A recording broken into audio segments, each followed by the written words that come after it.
Bonjour, aujourd'hui je vais faire l'embrayage du 660 Raptor. Donc après avoir fait la vidange, donc petite révision pour ceux qui n'ont jamais fait la vidange, donc on dévisse ici. Ensuite on va sortir le truc qui va la protection de dessous, et on dévisse celui-là et ensuite celui-là là. D'accord, donc ça en fait ça permet de tout vider le circuit, celui qui est dans le réservoir là-haut. Donc voilà, une fois qu'on a tout vidé, on rebouche, on remet les boulons et puis on va de l'autre côté pour donc vidanger le circuit d'eau. Donc voilà la pompe à eau, côté huile, côté eau, avec deux joints toriques. Voilà la pompe à eau. Donc en fait on vidange par celui-là, on ouvre ici et j'ai récupéré moi parce qu'il est nickel, et on ouvre celui-là, on l'entrouvre pour laisser passer un peu d'air. Ça permet de vidanger pratiquement tout le circuit par en bas. Donc une fois qu'on a vidangé le maximum, on referme ici. Bon là il y a encore la pompe, et puis on prend le tuyau, puis on le met directement dans la bouteille, puis comme ça permet de tout récupérer, enfin le maximum. Donc ensuite on défait cette durite, celle-là que j'ai mis là-haut parce qu'il y a un peu de liquide qui tombe. Et donc là maintenant je vais donc démonter les nerfs barres, le cale-pied, les protections arrière, et le but en fait c'est d'arriver à faire sortir toute la partie là, et parce que bon en plus il y en a un qui est caché là-bas au fond, donc il faut avoir par l'extérieur, par dehors.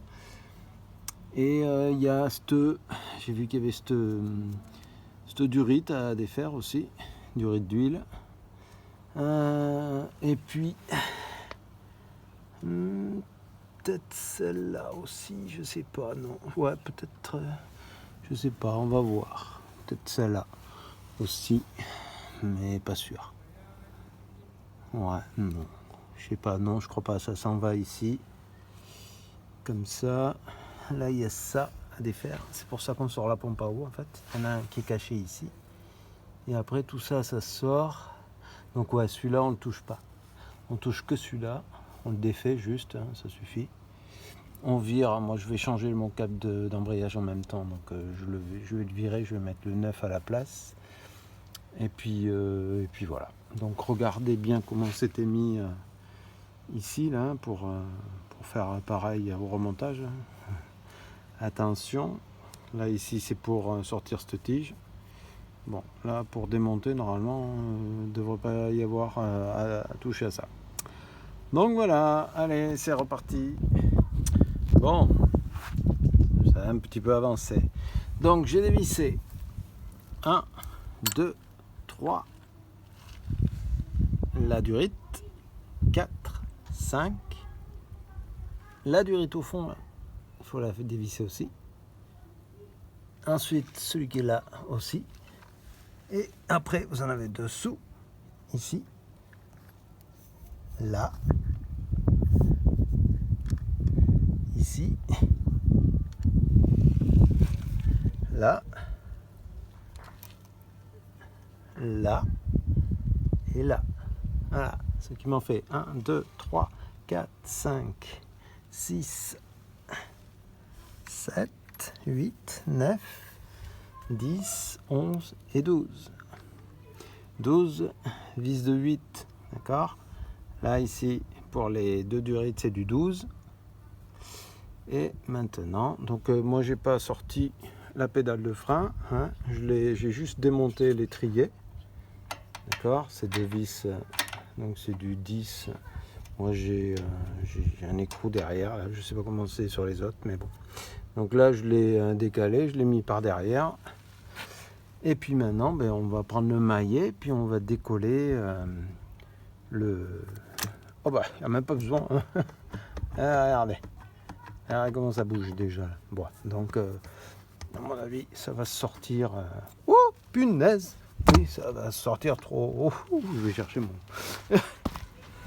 Bon, ça y est, j'ai enfin réussi à sortir le carter qui bloque énormément. En fait, j'avais pas sorti les vis, je pensais que ça allait passer tranquille, mais en fait, j'ai dû sortir les vis du bas, là, parce qu'en fait, ça bloque ici, là, et là, sur le renfort. Et alors, celle-là, ça a été la pire, je pense, qui m'a embêté. Donc, attention. Pas forcé, mais ça sort pas facilement le machin. Donc la bonne nouvelle, c'est que la cloche n'est pas marquée. Donc là, ça c'est bien ça. L'autre bonne nouvelle, c'est que a priori, il y a eu déjà un embiellage de fait sur celui-là. Donc ça c'est bien. On voit, il y a un gros coup de burin qui a été mis là pour desserrer l'écrou là. Et bon, ben maintenant, ça va être nettoyage, démontage et ensuite phase remontage. Le truc que je préfère. Allez, on y croit.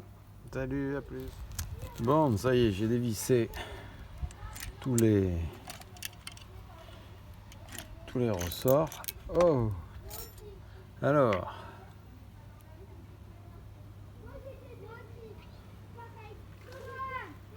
Et il a un peu collé. Hein. Donc le ressort, lui, il l'avait mis au milieu. Enfin, le disque. Ouais. Bon.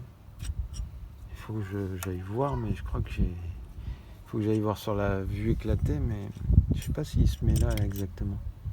Je crois qu'il se met au début, enfin, ou c'est peut-être pas le même, je sais pas, mais il y a un truc là. Bon. Ça qu'il faut remettre, hein, c'est une rondelle.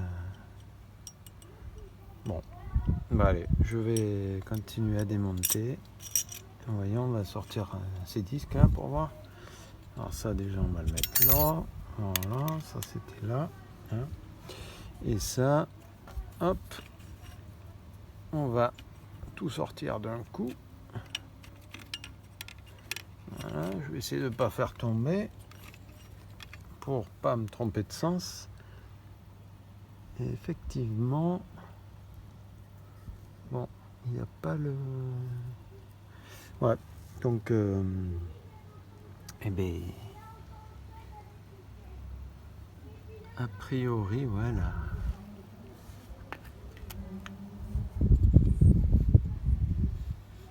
La cloche n'est pas marquée.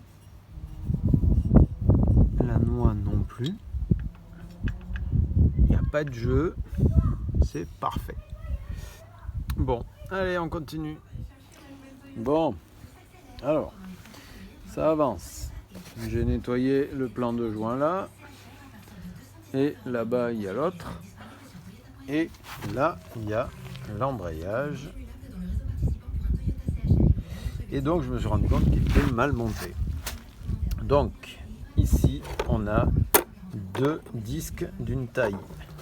Et là, j'en ai 5 d'une autre taille. Je ne sais pas si vous voyez la différence. Celui-là, il est plus large que celui-là. Ok, donc il ne faut pas se tromper. En fait, il faut bien regarder la vue éclatée sur le PDF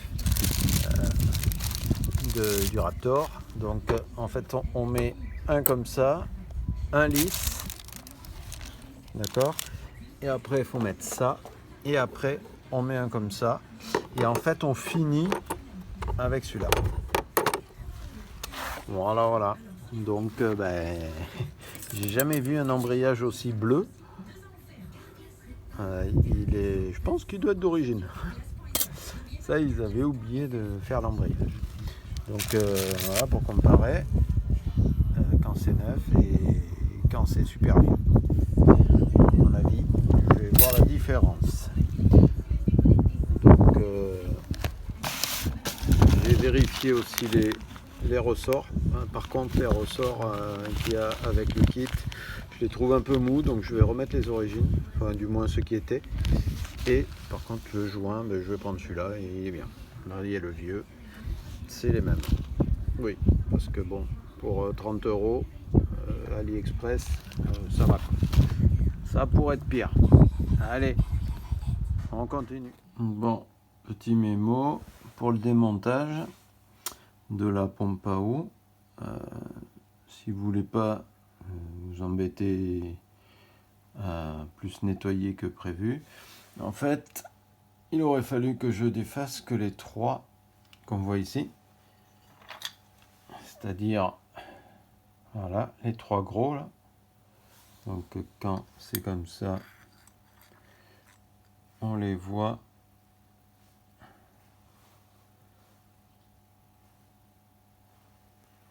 Voilà. C'est celui-là, c'est celui-là, celui-là et celui-là sous ma main. Voilà. Et les 2 autres, en fait, les 2 autres petits qui sont là et là, ces 2 là, en fait, c'est ce qui tient avec la partie qui est dans l'huile. Donc au moins comme ça on sort que ce qui est dans l'huile et on s'économise de... Bon après ça coûte rien de mettre un petit coup de nettoyer, mais bon vous voyez, moi il y avait du joint et tout. Là je vais devoir refaire un joint, enfin tout ça pour alors que j'aurais pu très bien m'en passer. Voilà, petit mémo. Et autre chose, quand vous remettez le carter, il faut que vous mettiez la vis d'ici, elle passe pas une fois le carter en place, donc il faut la passer avec. Et celle qui est là-dessous là, je me suis beaucoup embêté pour la passer après avoir mis le carter. Donc je vous conseille quand vous remettez le carter, ce qui est pas une chose facile, je peux vous le garantir, il faut le tordre dans tous les sens, enfin, ça passe vraiment au micron pratiquement, et donc c'est un peu le beans. Donc voilà, allez, on continue, à plus. Bonjour, bon, voilà, dernier jour, j'ai fait ça en 2 jours en fait. Donc ça y est, j'ai fini de remonter, j'ai refait le plein d'eau, j'ai refait, j'ai resserré tout ça, j'ai nettoyé, j'ai mis un petit peu de pâte à joint au niveau de la pompe à eau. Alors, léger, hein, juste comme ça, avec le doigt, histoire de... pour pas que ça fuit, on sait jamais. J'ai pas changé le joint torique, donc voilà. La pompe à huile, j'ai nettoyé, j'ai rien rajouté. Donc là, normalement, il y a un retour et tout, donc ça devrait pas fuir. Donc après, il y a au remontage. Donc une fois que vous avez tout mis, avant de mettre l'huile, vous avez donc cette grosse durite là, donc elle est à 20 Nm en serrage. C'est du 12 derrière. Celle-là, elle est à 18 Nm. Et toutes les vis qu'on voit ici, de la pompe à eau, tout ça, là, du carter, tout ça, c'est à 10 Nm. Donc bon, c'est pas évident de l'attraper avec celles qui sont dessous là, mais bon, j'ai serré à la main. J'ai essayé de serrer les autres et puis j'ai fait pareil. Donc par contre l'embrayage, j'ai dû le tendre pas mal en fait, parce que sinon ça n'embraye pas. J'ai pratiquement le même problème que ce que j'avais avant. Donc bon, on va voir en roulant si ça patine autant, mais bon, j'espère que non. Et voilà. Donc par contre j'ai mis 2,3 litres d'huile, hein, parce que ils disent 2,3 litres quand on vide le moteur, et bon c'est ce que j'ai fait, hein. J'ai sorti plus de 2 litres d'huile, donc j'en ai remis 2 litres 3 et puis bon, voilà, on verra si ça fait quelque chose. Bon, normalement ça devrait aller. Donc eh bien, on va aller le tester. Je sais pas si je vais le tester aujourd'hui ou je sais pas. On va voir. Ou bien samedi en conditions réelles. Bon, en espérant qu'il n'y ait pas trop de boue. Sinon ça va. Je vais pas sentir qu'il va patiner ou pas. Allez, sur ce, n'hésitez pas à poser des questions et puis bon courage à ceux qui auront leur embrayage à changer. Allez, je risque d'en refaire une d'ici peu vu que j'ai trouvé un petit bout de dent de pignon, donc de boîte de vitesse en vidant mon carter d'embrayage. Donc bon, espérons que ce soit un oubli de l'autre fois, mais bon, on verra bien. Pour l'instant, les vitesses passent, j'ai pas de problème de ce côté-là, elles restent bien, donc bon, à suivre. Allez, salut!